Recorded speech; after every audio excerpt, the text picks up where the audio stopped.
Hi, I'm Marty Levinson, and welcome to the Northtown News Magazine. Hi there, I'm Anita Alvarez. Welcome to the Northtown News Magazine show. Hi, I'm Marty Levinson, and welcome to the Northtown News Magazine.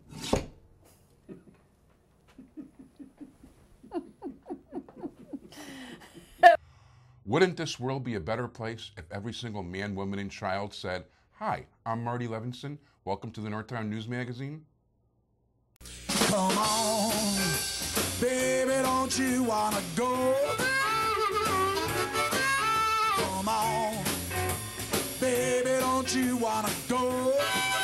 Hi, I'm Marty Levinson. Welcome to the Northtown News Magazine show with the greatest cameraman around, Sonny Hirsch, and your host, Avi Myers. Thank you, Marty. Avi Myers, Northtown Neighborhood News Magazine, a presentation of Sonny Hirsch and myself.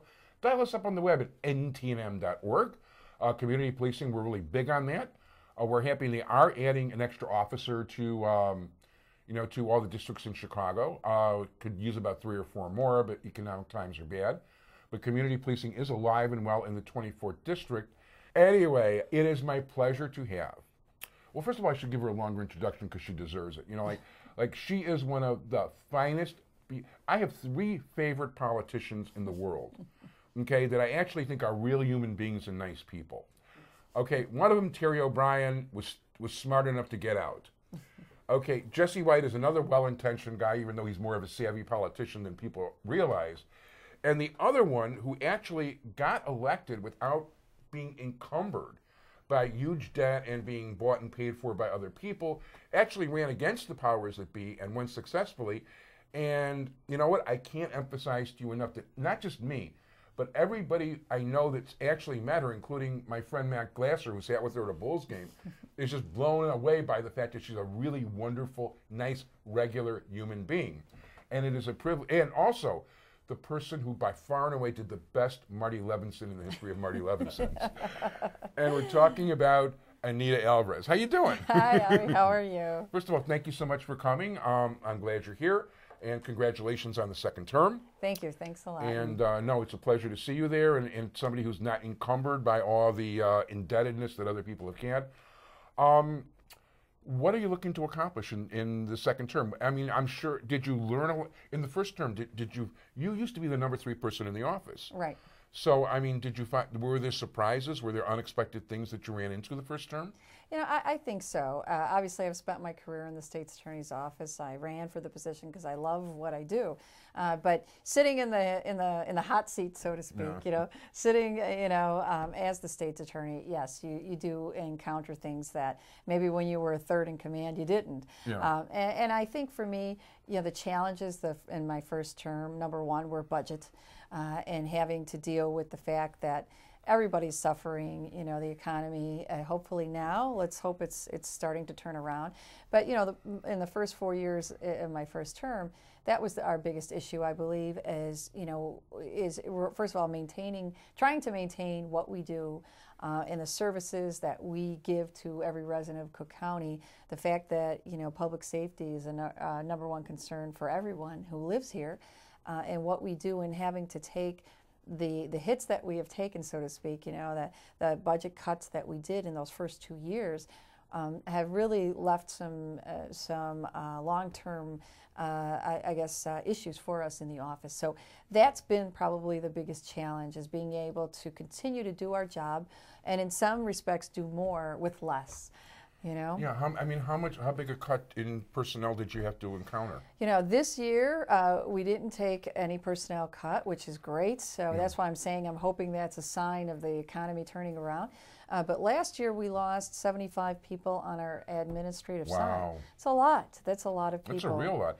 And you're talking about, it's not like you guys are lollygagging. It's not like, you guys are actually supposed to be prosecuting the criminals. Absolutely. And putting them away, and it's really nice, like all these people in community policing or people in neighborhoods want to see the bad guys off the streets. Absolutely. And, that's your job. And if you don't have enough people to function. Right. And you're absolutely right. It's the citizens that suffer because, we've lost attorneys over the years. We've lost, at one point, I would say 10 years ago, we had 950 attorneys. Now we're down to 850. So over the years steadily, we've been losing attorney positions. what the effect that is for us is you can feel it in the courtrooms.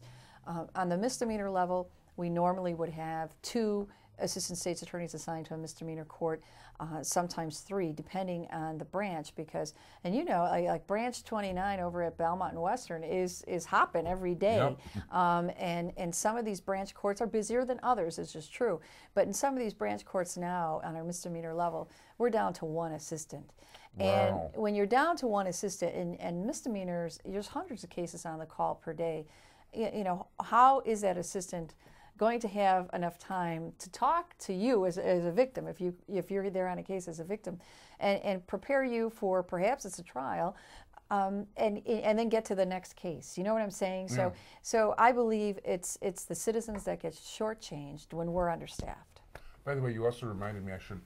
Sonny Hirsch in his spare time, besides for being chairman of the District Advisory Committee of the 24th District, also has Court Watch. Right. And one thing, if you see a crime and you actually show up in court and talk to your grossly overworked, assistant district attorney, it does make a difference. Absolutely. And when the judge sees people in the courtroom, it makes a difference. But it really does. It's not like they're not trying to do their job.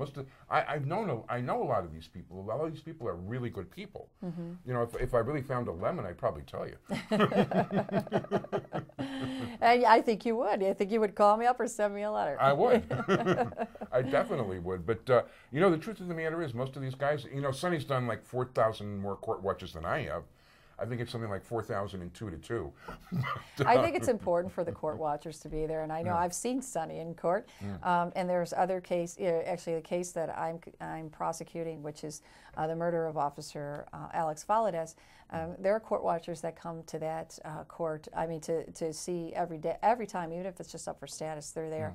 But I think it's important because I think it's important for everybody to know, crimes affect the whole community. You know, they affect an individual person, absolutely, but they also affect the communities in which they occurred. And it's nice when you see community members taking the time out of their day to come to court and show, all of us that are involved in the system, the state's attorney, the public defenders, private attorneys, the judges, that this is important. It's important to the community. No, it is important. And then let me tell you, even though with the smaller community policing, I run my community policing beat, for those of you who don't know. And with the smaller community policing force, I don't get to find out as much as I used to. Mm-hmm. These poor guys are so overburdened, it's not even funny. And even though, thank God, crime is down in this area, the one thing that skyrocketed is murder. Mm-hmm. And just in the last few months, I mean, the lottery winner, he was killed. He lived a block and a half from here. Oh, I didn't know that. Yeah, I'm on 26XX, and he's at 28XX. Oh, okay, that's so very right close. Nearby. And just recently, there was a conviction, and your office probably handled it, of a person who murdered his wife, mother-in-law. Oh, absolutely, that was our case. 3 blocks that way. Oh, so. So yeah, even in that year, I was talking at the community policing meetings. I was saying, "Hey, crime is down. It's wonderful, but we happen to be the murder capital of the 24th district." Well, I think it just reminds people that there's crime everywhere, and some people. No, there isn't. This is, for those people who don't know, this is a nice neighborhood. And by the way, also the hit and run thing in December. Oh, right. 5 blocks that way. Mm-hmm. Right, by Peterson, I think it was, right? Well, it was near, there was one at Devon and Maplewood, is it, Sonny? Yeah. Okay. Yeah. Right. That is very close. Yeah, that's a little too close. Mm-hmm. Right. But the fact of the matter is that I guess the nice thing about it is nobody's actually looking to randomly kill people on the street. Not that there's a bright side to anybody being murdered. Mm-hmm. In other words, nobody has to worry about somebody running around loose, killing random people. It's just unfortunate situations. It is unfortunate. Yeah. Do you actually prosecute any cases yourself anymore? I have that one case. We went to trial on I was wondering, so you are prosecuting that case? Cool. Yeah. A year and a half ago, we secured the conviction of the first offender. There's 3 offenders on that case. Yeah. So the next one is coming up. Actually, I'll be in court in February doing some pretrial motions on the second offender in that case. And we're hoping, knock on wood, that we'll be able to try this case in the spring sometime. Very cool. Do you enjoy it? I do. I miss it. I was wondering about that. Yeah. Oh no, I miss it. Obviously, the job as state's attorney, you have to work on the budget. You have to do a lot of administrative things, and that's all good. But I think for me, I feel that I'm at my top of the game in the courtroom because that's what I've done for so many years. I enjoy trying cases. I enjoy, picking the jury and trying a case. And so when I'm back in the courtroom, it feels good.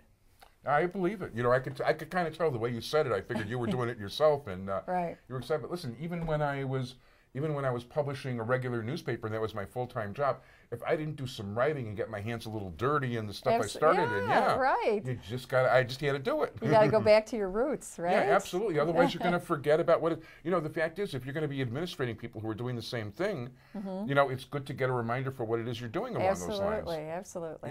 Yeah. Oh, so to get off that subject for a second, because we could get on something and run out of time, you're going to Israel. I am. I've just been invited through the Israeli consulate. And that's the American Israel Leadership Foundation? Fellowship. Okay. Yeah. So I've never been, obviously, so I look forward to it. It should be good. It's a great place, and you know what? No matter what religion you are, there are so many. Well, actually, the truth of the matter is, I'm not going to get into the Muslim thing on air, but for sure, for Jews and Christians, beyond question, I mean, it's foundational stuff. Absolutely. I will argue about the Islamic stuff, but not on the air and not on the show and not on the segment. But I got to tell you, it's like when I first came to Israel, I had no idea. It would just look like this. Maybe I could have been in Arizona because it's kind of deserty and all that. And when they took us to the hotel, I just took a walk out, and I saw a historic site, like 100 meters. And I walked, and it was like the Tower of David. And I just freaked out. It's like I had learned about it in school. I went to 13 years of Jewish schools, saw it when I was a kid, but the feeling, the rush I got from just seeing it. And but I was actually there as a reporter, and just to tell you a quick story, Yitzhak Navon was the president of Israel at the time, and there was a press conference, and there was a big. I had trouble with one issue that I wanted to report on. But most of the people there, Israeli government was taking care of them. They were glad-handing, all the rest of it. I asked them some serious questions. So all the other reporters have pictures of their arm, Navon around their arm. I have a picture of him yelling and screaming at me and pointing his finger right at my nose. But I bet that's a great picture. It is. And great memories. It really is. And the fact of the matter is, what? I caught him in a lie.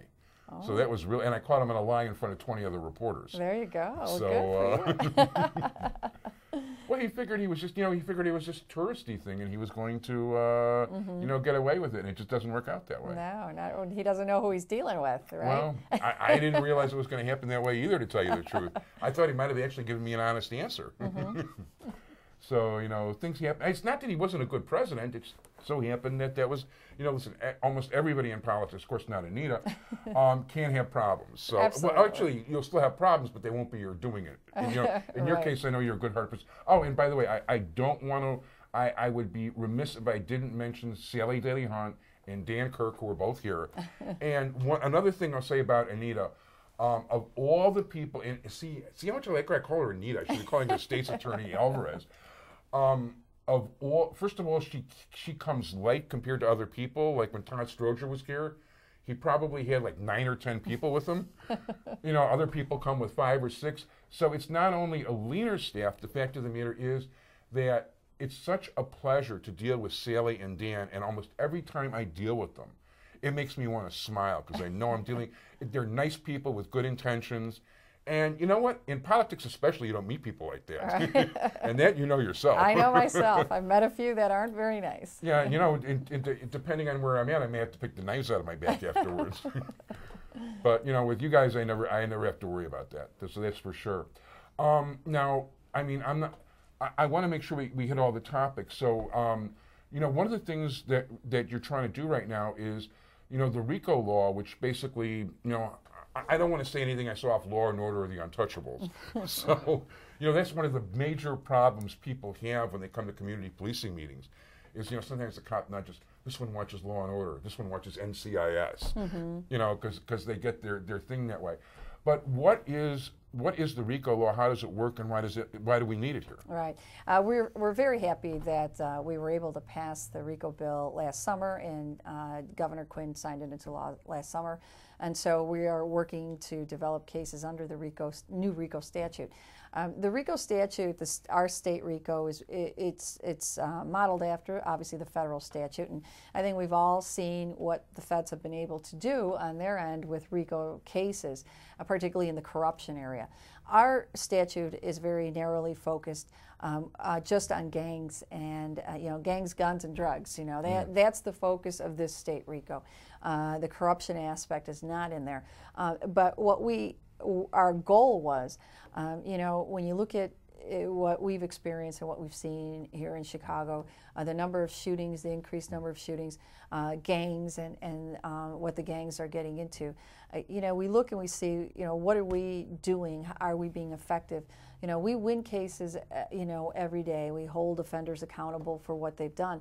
And particularly on a murder case, we might be successful, in fact, getting conviction against the shooter in a murder case. But we've never really been successful in getting the person who ordered that shooting, the person who's kind of pulling, the strings from behind the curtain. We've never really been effective that way. So what we've been able to do really is to, I would say, we get the soldiers. We don't necessarily get the generals. And so the thought process when we were developing this RICO statute is really to try to do that. Try to get the guys who are really calling the shots, who are sitting back in their nice homes and driving their Tahoes and ordering, these younger defendants to do certain things. And so that's our focus. And hopefully what RICO does is, instead of just being able to prosecute that one incident, perhaps there is a murder, unfortunately, I'm just going to say this, a couple blocks away, on the street corner. Yes, we can prosecute that incident right there. That's, a specific incident. But what RICO will allow us to do is to connect other incidents under one umbrella, one case, because that murder may have taken place. However, it might have been a result of some drug transaction and a hit that was ordered by somebody else, and it could be a retaliation, whatever it is. There are other factors out there, and so our goal really is to try to combine separate incidents, separate but connected, if you know what I mean, and to be able to try that case and to focus on getting the enterprise itself, getting the gang itself, not just the individual people, but holding the actual organization accountable. That would be great. And by the way, speaking of that, I forgot about another murder that happened Labor Day in Warren Park right over here, which is actually about 3 blocks away. Is somebody owed money for drugs, hadn't paid it, he was buying it from a different gang. The guy who owed the money was having a family picnic, and the other guy comes up and just shoots him right there in the park on Labor Day. And this is the murder capital of the. But that's our hope with RICO. We are working on cases right now as we speak, and we're hoping that we're going to see some good success with it. And so hopefully, put a dent into the problem that we're having. And, we could see it worked effectively on the federal side. So, and other states have had an active state RICO. We've never had one. So, there was a statute on the books that had no bites.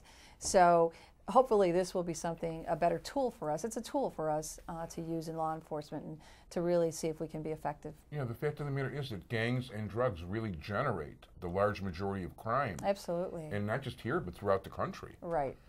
And, I'm not going to get into the idea of legalization. I actually had somebody from NORML, which is the National Society to Legalize Marijuana, approached me to come on the show.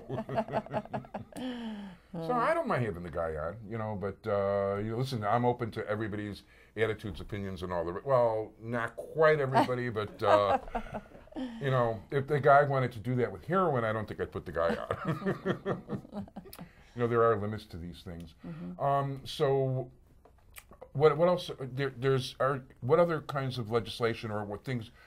are you trying to enact right now in the office? And I think, when we talk about the RICO, we're talking about the gangs and the guns, and obviously guns. By the way, that was my favorite Mayor Daley phrase, was the gangs, the guns, the drugs. I loved the way he used to say that. Right, and, but obviously what we've seen recently with the shooting, out in Connecticut, and yesterday a shooting in a community college down in Texas. And so, the gun issue is an issue. It's a big issue, and it's a problem for everyone, not just us here. But for the last, my entire first term, I have put forth a piece of legislation down in Springfield, and it hasn't been able to. I haven't been able to pass it yet. But we call it our lost and stolen bill. And that legislation, I think, is simple common sense legislation. And that would require a person to, in fact, report their gun lost or stolen within 72 hours of them discovering it's lost or stolen. There are gun owners out there who have the appropriate FOID card, and I think responsible gun owners will in fact report their gun lost or stolen. We report our bicycles lost or stolen, right? Or someone breaks into our garage, we're reporting all of that. Why not weapons?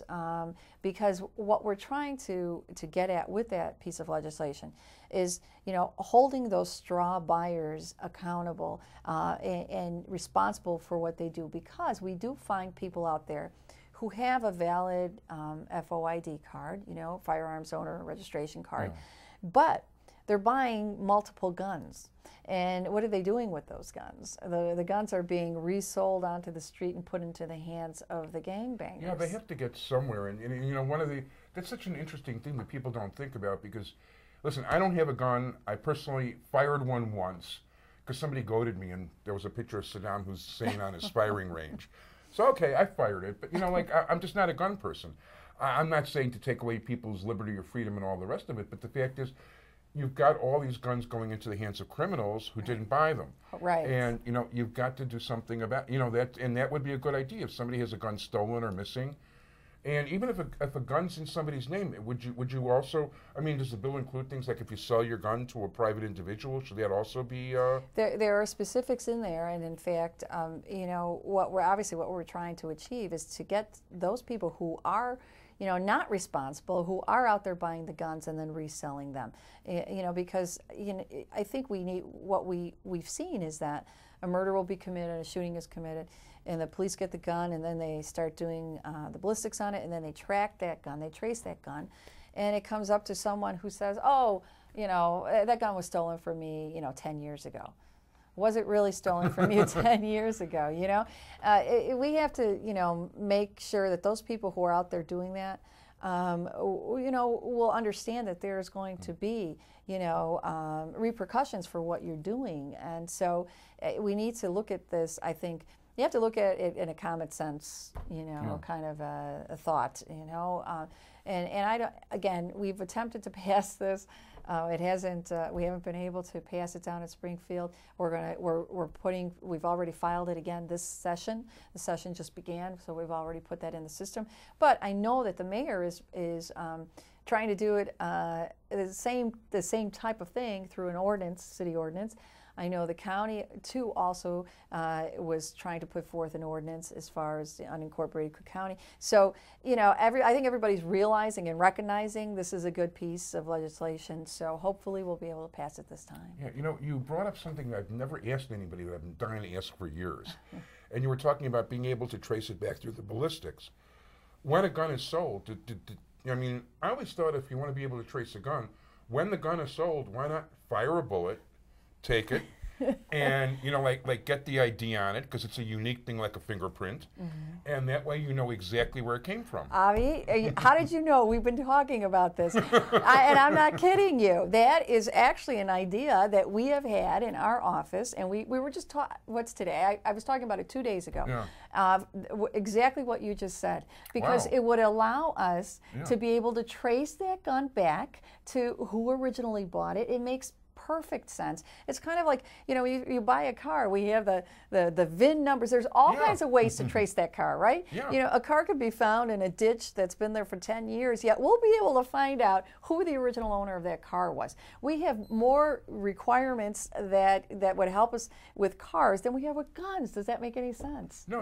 And you know, I hate to say it, but you know, as much as I try not to watch cop shows, because having been a reporter and all the rest of it, I get to see what's real in the community policing thing. But the fact is, that's something that bugged me for years. And it's a very good idea. It just should happen. It really should. You know, I mean, I know on the federal side, they're working on all kinds of new laws. In fact, I think the last thing I had seen from Senator Durbin's office is that they do have a proposal for a federal law similar to our lost and stolen. It would be the federal version of it.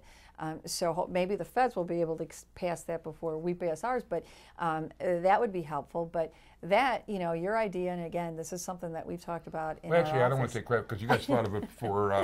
It's not like you guys weren't thinking about it. So. I know, but it's a very good idea, and maybe that's something. Maybe if we can't achieve it on a local level, maybe that's something that through the federal government it could be achieved.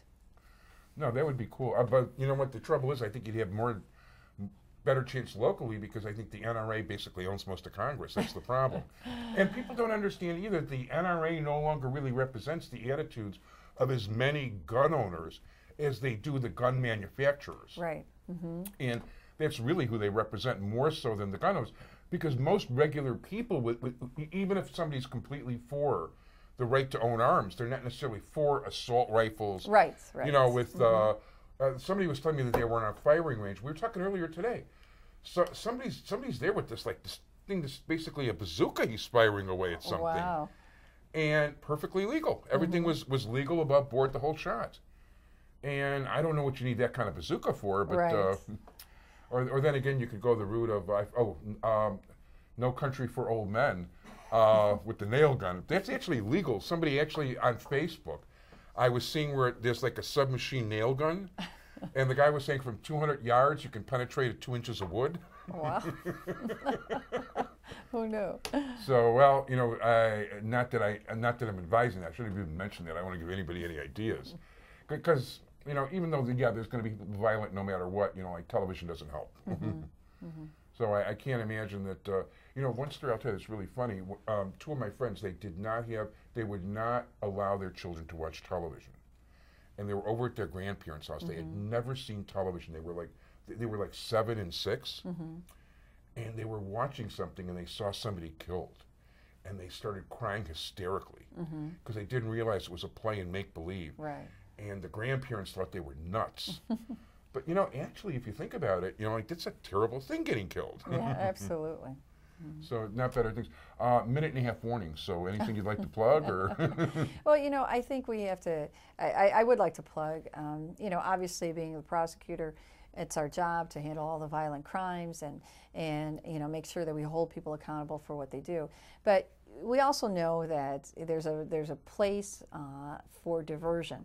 And on the adult side, and that's what we've been doing. And I'm very happy that this past summer we were able to pass in Springfield our deferred. We started the program when no one else wanted to, but I started it in Cook County, Deferred Prosecution program.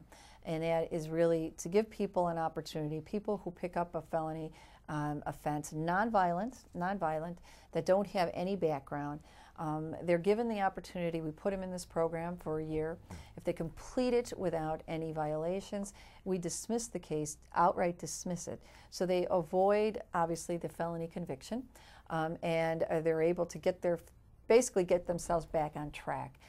We have over 500 people in this program. It's growing every year, and if you know to go to court, and maybe court watchers should go and watch when people complete the program. I don't want to call it a graduation process, but you know, when they're in court completing the program, just to see the look on their faces and how happy they are and relieved that they were given this opportunity to turn their lives around. And the judges that handle these cases are great with the way that they encourage people and talk to people.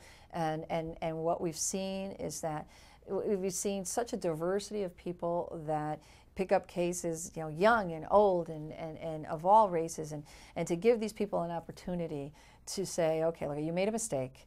It's a theft, and you have no background, and we're giving you this opportunity, to stay on the straight and narrow, and we'll dismiss the case, and they take it, and it's been going great. And now with the new legislation we passed this summer, other state's attorney's offices throughout the state will be able to offer it in their respective jurisdictions. Well, we're going to run out of Marty Levinson time. So anyway, Anita Alvarez, thank you so much. Thank you, Sally Daly Hunt and Dan Kirk. Always a pleasure. And if you'd like to meet the state's attorney, don't commit a crime. There's better ways to do it. That's right. Okay, thanks, Sonny, everybody. Bye-bye.